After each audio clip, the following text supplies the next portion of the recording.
Sistas Bonafide, Sistas Bonafide, Sistas Bonafide, my sister and me. Hello, everybody, and welcome back to another episode of Sistas Bonafide. This is a very special episode for Steph and I because, first of all, we're launching our Real Talk segment. Just a blessing for us to be able to host it with our former high school dean, Mr. Keith Rogers, who has just been, such a role model in our adolescent years, during our high school years as kids. And we were just saying off camera, to be able to have this relationship with you, Mr. Rogers, is such a blessing. You've been such a tremendous part of our youth in high school, and we admire and respect you. So, it's just a great thing to have you here. So welcome and thank you so much. Thank you both so much. Thank you very, very much for having me. And I'm honored that you remembered and thought of me in this way. I was like, oh my gosh. When you reached out to me, I said, wow. Yes, well, no, we never forgot you. We always would talk, bring you up every night. I wonder how Mr. Rogers is doing, like how things are going. And we just remember how much of a great person that you were and still are. And it was just a treat to be able to see an actual, a Black African-American man in that, that area of our lives, and to be such a great thing to see that, and to be able to grow up around you and see that in that way. I think it's just a blessing. So, I think one of the things, just to kind of start off the conversation, one of the things we admire most about you was the image that you portrayed as a positive and successful Black man. So can you just explain to us like how you defied the odds that were set against you? And what was your motivation to teaching to reaching your greatest potential, and going against like any stigmas? Obviously, there are a lot of stigmas that were brought on by society and whatnot. How did you kind of defy those odds and get to the place that you are today? Wow, that's a really great question. It makes me think of a myriad of things. I would say that my family had a lot to do with it. I had a really strong.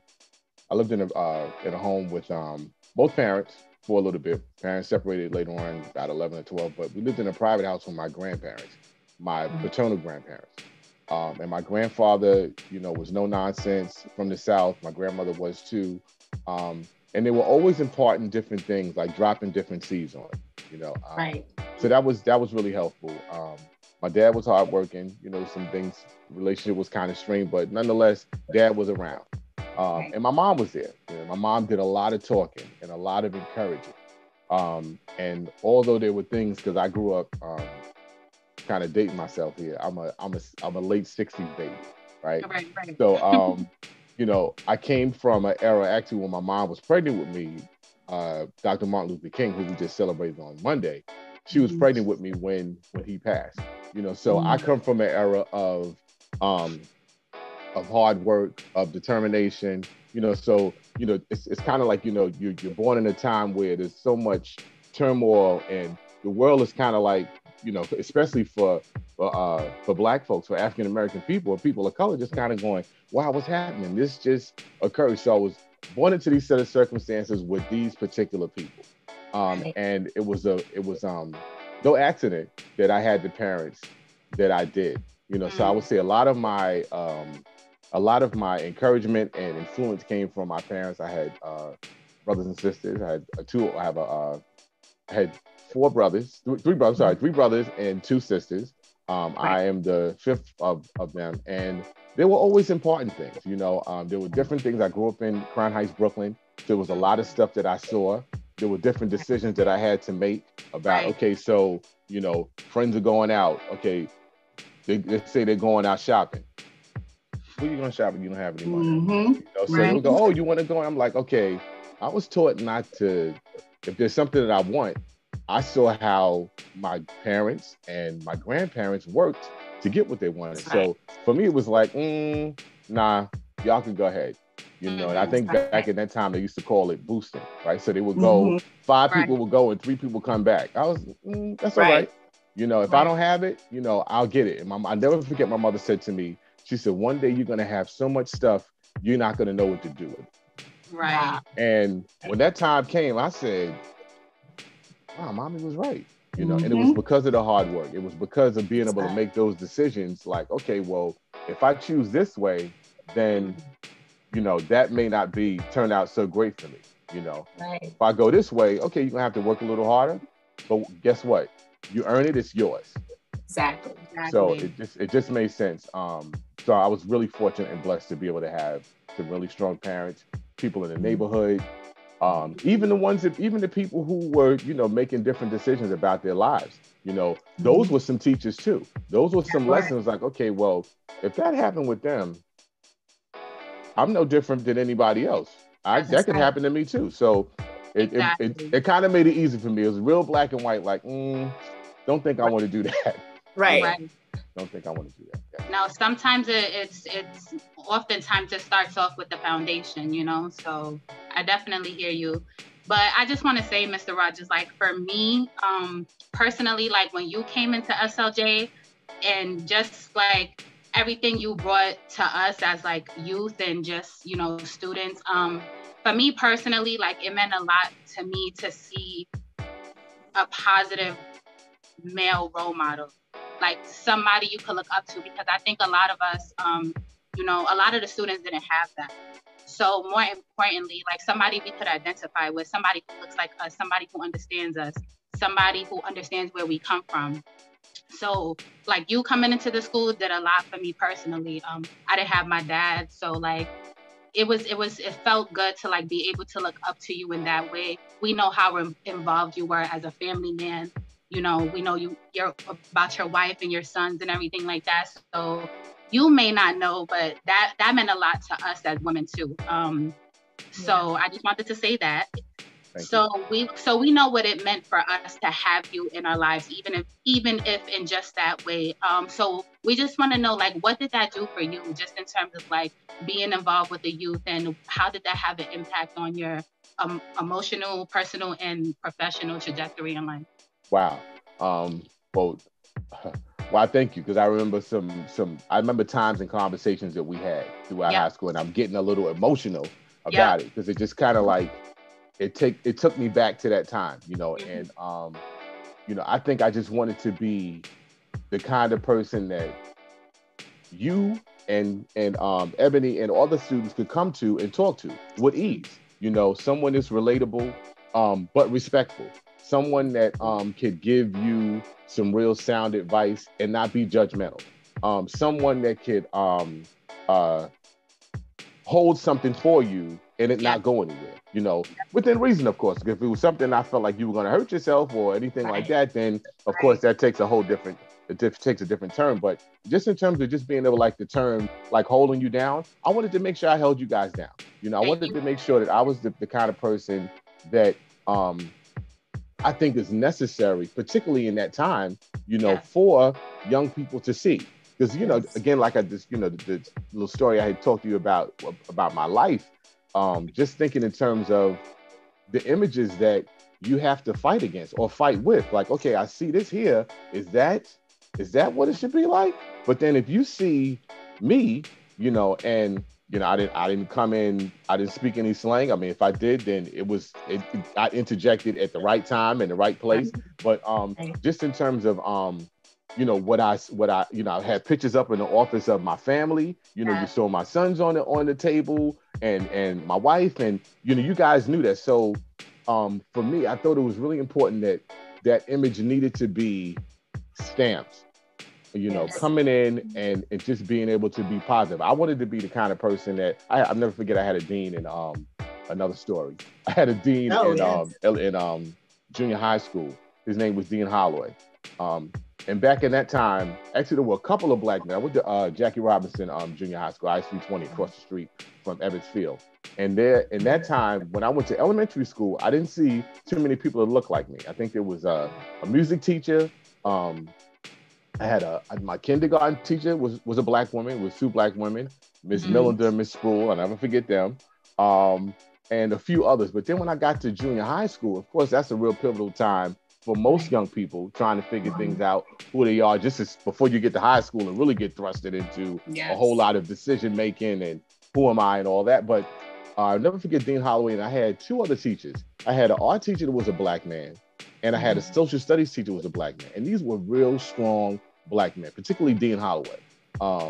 And I just know that when I stepped into a role like that, I wanted to be the kind of person that I saw in him.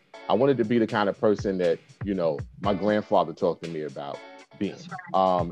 Just really just being a stand-up person, especially because there's so many decisions that young people have to make. They need to be able to form a relationship, and I wanted to be that person that you form a great relationship with, so they can go and say, you know what, I have a good relationship with my dean. Because it's not often a lot of kids in school can really have someone that they can go to and say, you know what, something's going on, or I feel a particular way, or I just want to go kick it. I can go talk to him, and he understands. So that's the reason why I want to say I chose the profession, but I think more so it chose me. Right. I think it chose me. I couldn't agree more. I think it it definitely chose you too. You're a natural for this type of work, Mr. Rogers. Like the way you just naturally can, be a sense of representation for people that need it, especially the youth that need it.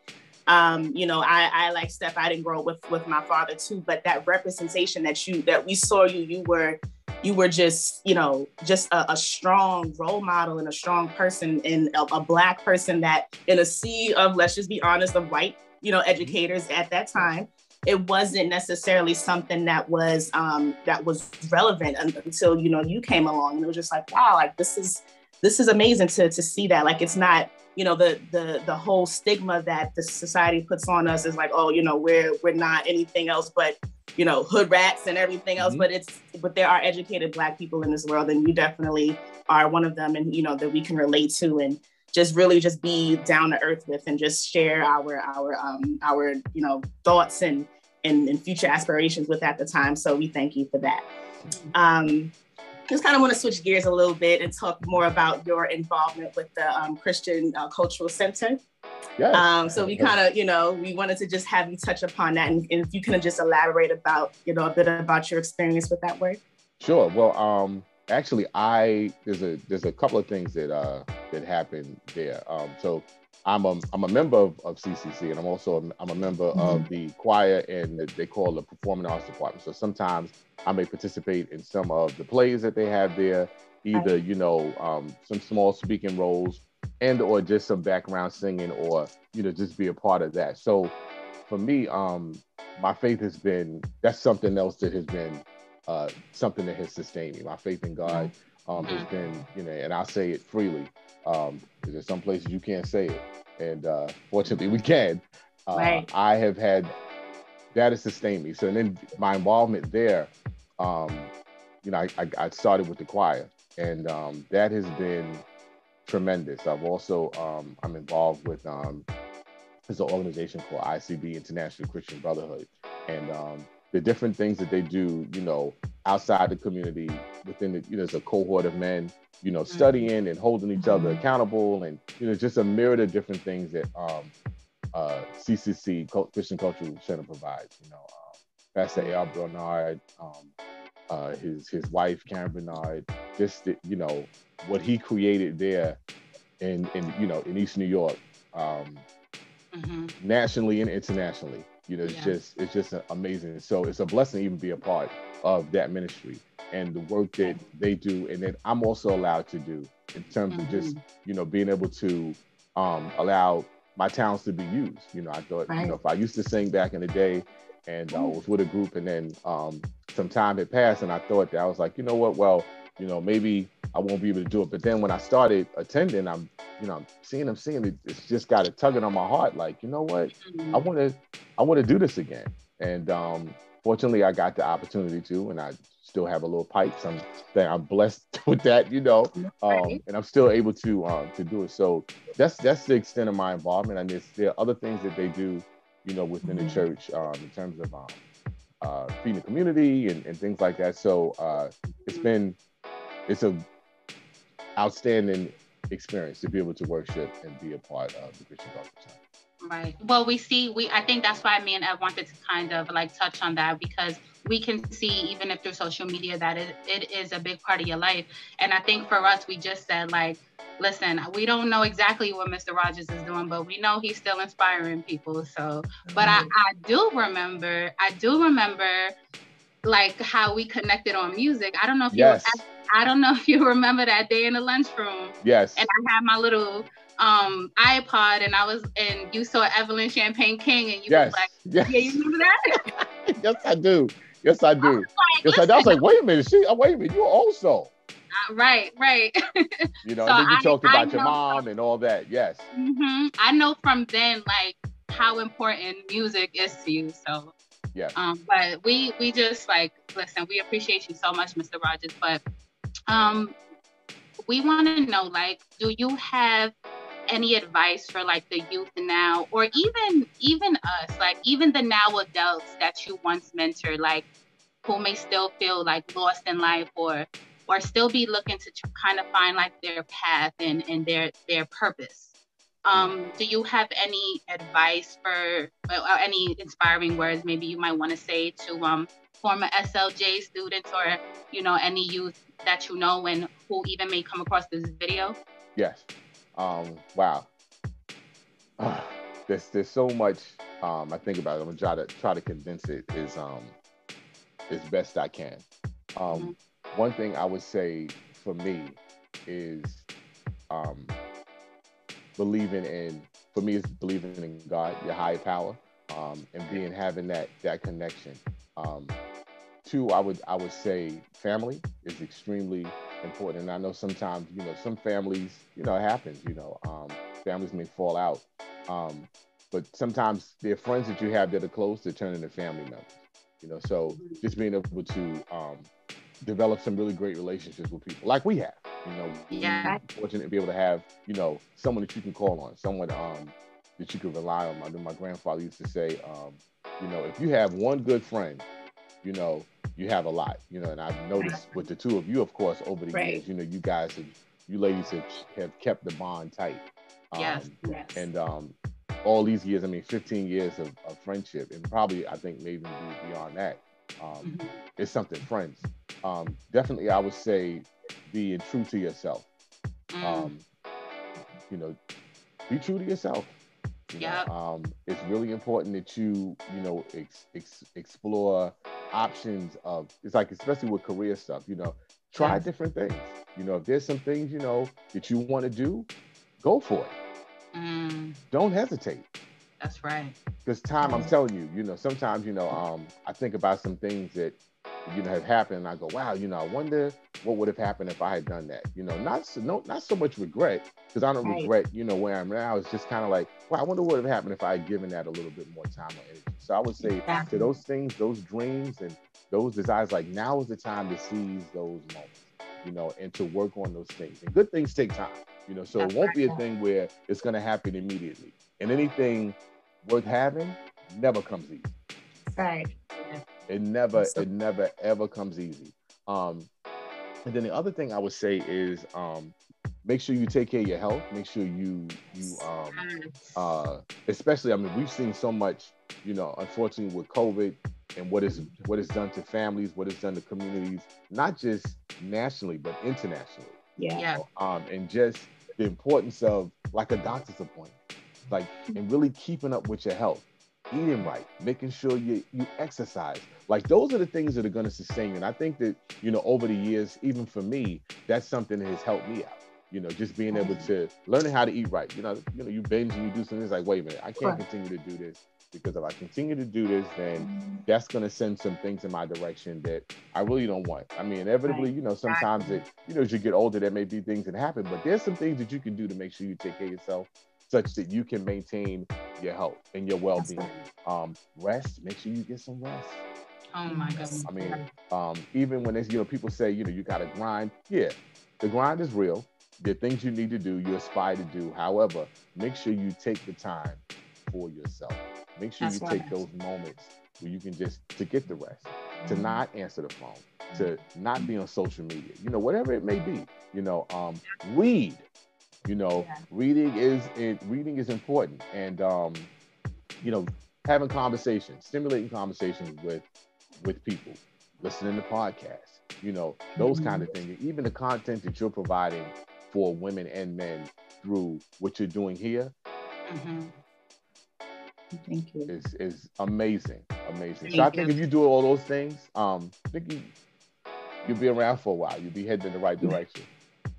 Oh. I hope so.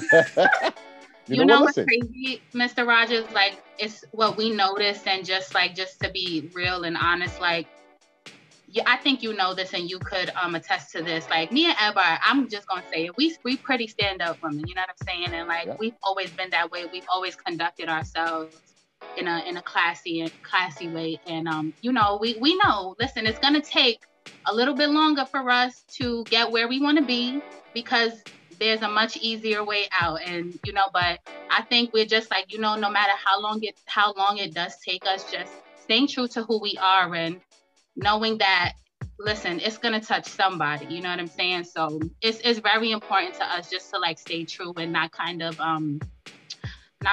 like transform into what society is for a lot of youth today. So, but we just happy you see us. That means a lot to us. Oh, listen, always. I mean, you and Ebony have been. I remember like having conversations with you, in high school, and saying even then that you're going to be some amazing women, and just by providing this content, kind of like everyone else is doing other things, a lot of negative talk, a lot of things that would not, I would say this is the work that you're doing is transformative work. Thank you. Wow. It's transformative work, and the time that we live in right now, it's extremely important to be able to provide some glimmer of hope and positivity, because if we are inundated with so much negativity daily, even I mean you kind of have to sift through, even with social media, you have to sift through some things that will impact you in a positive way. Like you gotta filter it. You do. And sometimes you have to filter even people. Like, okay, no, I know that conversation would probably be a little negative, and I don't think I want to go that route. I think I need to back up. So what you're doing is going to be long lasting. Thank you so much. And there are people who are looking for just what you're providing. So it's no accident that the two of you, as real as you've been, as real as you are and continue to be, that you created this space where men and women can come and have two hosts that are going to give them some positive energy, that are going to give them something to think about in this time, because there's so much despair and people are grabbing for hope, and where there's some sister that I can hear and have a good conversation with, or just listen to them talk about how things are or how they've been, and how we want them to be. It's really important. So what you're doing is very necessary. It couldn't have come at a better time, and I expect like I did then, I expect to continue to see great things emerge from the both of you. And continue to defy whatever odds there may be. You're not allowing yourselves to be pigeonholed into, okay, well, we need to do this because this is what's trending. Exactly. That's right. I don't have to do that. I don't have to do that, because who I am and the realness that I bring, I know that people appreciate it. And as people, you're going to gravitate that. It's either people they're going to gravitate, it's going to be their thing, and then they're going to tell some friends, and their friends are going to tell some friends. So it's really important, and that's how staying power is created. It's like, if I continue to do this, I know that this works. I'm going to continue to do it, and eventually, you keep striking, things are going to continue to flourish because you're doing it the right way. I'm really proud of the both of you. I'm extremely proud of the two of you, and the ladies that you turned into. I watch you, Stephanie, as a mother and a wife, and I've seen you, Ebony, with your fiance, and you got married? No, not yet. So, but I've seen the development of that, and I'm going, wow, look at these young ladies. Yeah. Look at them. Thank you. You really taking it on like true queens, and that is amazing. It's amazing. It does my heart good to to have been able to be, and I know we talked a little bit about this earlier, but you know, I've been remiss not saying it, you know, to be able to see who you've grown into and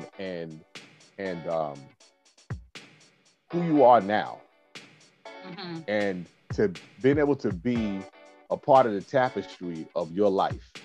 Right. Like you said to me, you know, oh, we can never forget you, and I can never forget either one of you. You know, so it was, you know, for that appointed time, like, you know, there's a Stevie Wonder has a song called As, and there's a part of the song where it says God knew exactly where He wanted you to be placed. Yeah. And He knows exactly where He wants us to be placed. So back 15 years ago, I had to be at SLJ because we had to cross paths in order for this to happen. In order for the both of you to see, you know what, something else is possible. You know, here's a positive Black man with his family, and he's a stand-up guy, and he's on time, and he's supportive. And listen, it's no accident. So He knew exactly where He wanted us to be placed. So I'm thankful to it. I'm thankful that this happened.